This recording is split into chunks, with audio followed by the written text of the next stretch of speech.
Another breaking news, another update চলে আসলাম আরও একটা খুবই তাজা তাজা খবর নিয়ে। So let's get started. আপনারা সবাই থাম্বনেল দেখে ফেলেছেন মোহাম্মদ আমিরকে নিয়ে, এবং আমি যে থাম্বনেলের টাইটেলটা দিয়েছি সেটার সাথে অবশ্যই রিলেটেড থাকবে, কারণ মোহাম্মদ আমির আবারও তার রিটায়ারমেন্ট ঘোষণা দিয়ে দিয়েছেন। 2020 সালে আমরা দেখতে পেয়েছিলাম তিনি রিটায়ারমেন্ট ঘোষণা দিয়েছিলেন, বাট পরবর্তীতে ওয়ার্ল্ড কাপে তাকে আবার ব্যাক করানো হয়েছে। ইমাদ ওয়াসিমও সেম, তারা দুজনই আসলে রিটায়ারমেন্ট ঘোষণা দেওয়ার পর তাদেরকে ওয়ার্ল্ড কাপের জন্য ব্যাক করানো হয়, এবং ফাইনালি আবারও এতদিন পর 4 বছর পরে এসে আবার তারা রিটায়ারমেন্টের ঘোষণা দিয়েছেন। ইমাদ ওয়াসিমও দিয়েছেন কালকে, আজকে মোহাম্মদ আমিরও দিয়েছেন, এবং বিভিন্ন নিউজ রিপোর্টের অনুযায়ী সেটা কনফার্ম করা হয়েছে এবং তিনি করেছেন।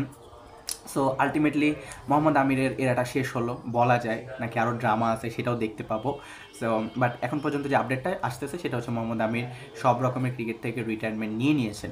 সো এই বিষয়ে আপনাদের মতামত কি আমাকে একটু কমেন্টে জানান। ভিডিওটি ভালো লাগলে এখনই লাইক দিতে পারেন এবং চ্যানেলটি সাবস্ক্রাইব করতে ভুলবেন না এরকমই আপডেট ফিউচারে পাওয়ার জন্য।